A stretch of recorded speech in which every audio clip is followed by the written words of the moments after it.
Em nome do Pai, do Filho e do Espírito Santo. Amém. Jesus Mestre, creio com viva fé que estás aqui presente junto de mim, para indicar-me o caminho que leva ao Pai. Iluminai minha mente, movei meu coração, para que esta meditação produza em nós frutos de vida. Amém. Bom dia, meus caríssimos irmãos de fé. Estamos iniciando mais uma reflexão do Evangelho do dia. O Evangelho de hoje é o Evangelho de São Lucas, capítulo 17, do versículo 11 ao versículo 19. Como ele se encaminhasse para Jerusalém, passava através da Samaria e da Galileia. Ao entrar num povoado, 10 leprosos vieram-lhe ao encontro. Pararam à distância e clamaram: Jesus Mestre, tem compaixão de nós.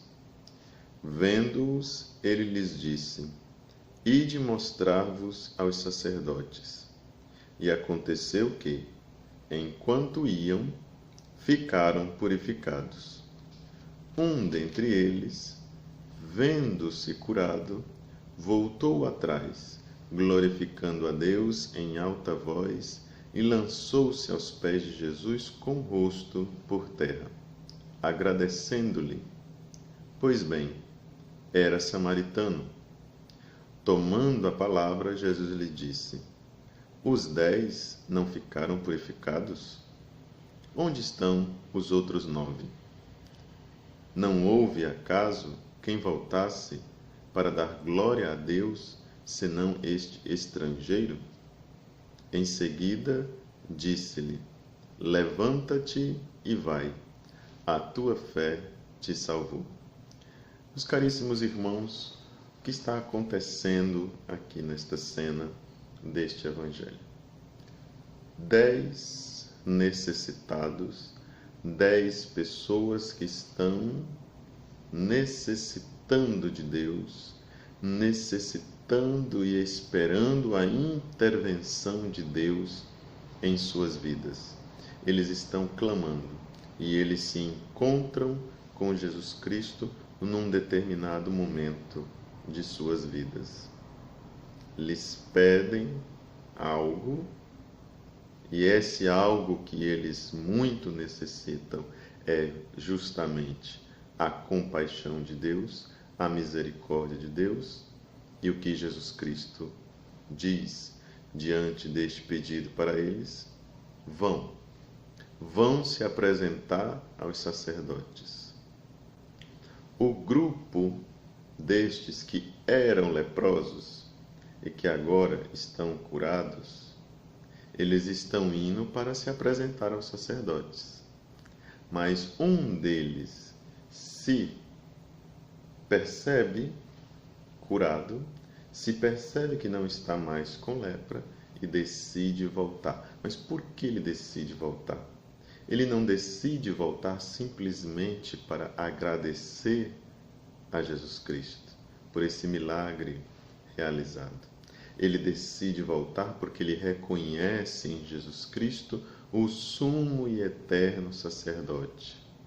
Este sacerdote que vem ao mundo para ser a ponte, o único mediador entre Deus e a humanidade. Os 9 continuam seu caminho porque continuam achando que na lei de Moisés eles vão encontrar a justificação para a sua vida. Eles vão encontrar os apelos necessários para continuar na lei mosaica, continuar no seu judaísmo. Eles estão aí presos à cultura que lhes envolve, estão presos à lei também que os envolve, estão presos a uma série de circunstâncias. E eles estão buscando obedecer à voz deste profeta, à voz deste homem sábio, que é Jesus Cristo na cabeça deles, e eles vão obedecer, vão se apresentar aos sacerdotes, como manda precisamente a lei de Moisés, porque são os sacerdotes da época, né, que eram as autoridades constituídas para avaliar se a pessoa de fato estava curada ou não estava curada. Mas este, que era inclusive estrangeiro, que era inclusive um samaritano, muitas vezes desprezado pelos judeus, este samaritano reconhece que ele não deve ir se apresentar aos sacerdotes da antiga lei, mas ele deve se apresentar ao sacerdote por excelência. Ele deve se apresentar ao sumo pontífice, constituído não pelos homens, não pela lei mosaica, mas constituído pelo próprio Deus. E aqui eu gostaria de chamar a atenção neste reconhecimento, porque este samaritano, este estrangeiro, ele foi capaz de transcender a sua realidade. Ele foi capaz de reconhecer o único, o sumo e o eterno sacerdote, Jesus Cristo. Ele não ficou preso aos seus costumes, ele não ficou preso à lei, ele transcendeu. Cada um de nós também é chamado a fazer essa experiência do transcender, e muito mais além da letra pela letra, da lei pela lei, e buscar a vivência cada vez mais intensamente daquilo que Jesus quer para a nossa vida, que é a vivência do amor. Um desprezado pela sociedade reconhece Jesus Cristo como de fato ele é, como Salvador da humanidade, e aqueles 9 que certamente eram judeus não reconheceram a Jesus Cristo. E aqui nós vemos como de fato, e muitas vezes eu já chamei a atenção para este aspecto aqui nas nossas reflexões, não necessariamente aqueles que estão dentro da igreja, aqueles que estão professando a sua fé, aqueles que estão trabalhando, aqueles que estão sendo fiéis aos mandamentos, aqueles que estão sendo fiéis aos costumes, aqueles que estão ouvindo a palavra de Deus dominical, não necessariamente estes vão reconhecer Jesus quando ele voltar. Muitas vezes aqueles que estão afastados, muitas vezes aqueles que estão longe, serão os primeiros a reconhecer e, em muitos casos, talvez sejam os únicos, dependendo do lugar, dependendo das circunstâncias.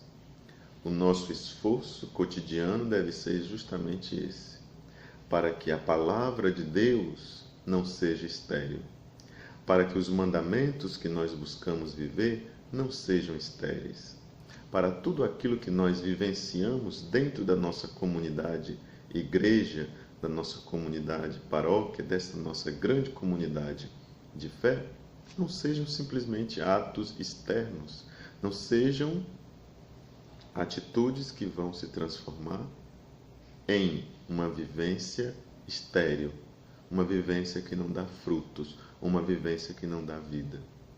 Porque esta vivência que nós realizamos dentro da igreja, ela deve nos capacitar para reconhecer Jesus Cristo. Reconhecer Jesus Cristo pela sua palavra, pelos seus ensinamentos. Para que não sejam aqueles que estão longe os primeiros a reconhecer Jesus. Não que eles não tenham mérito, há também um mérito aí neste samaritano. Ele foi justo diante de Deus, justificado diante de Deus.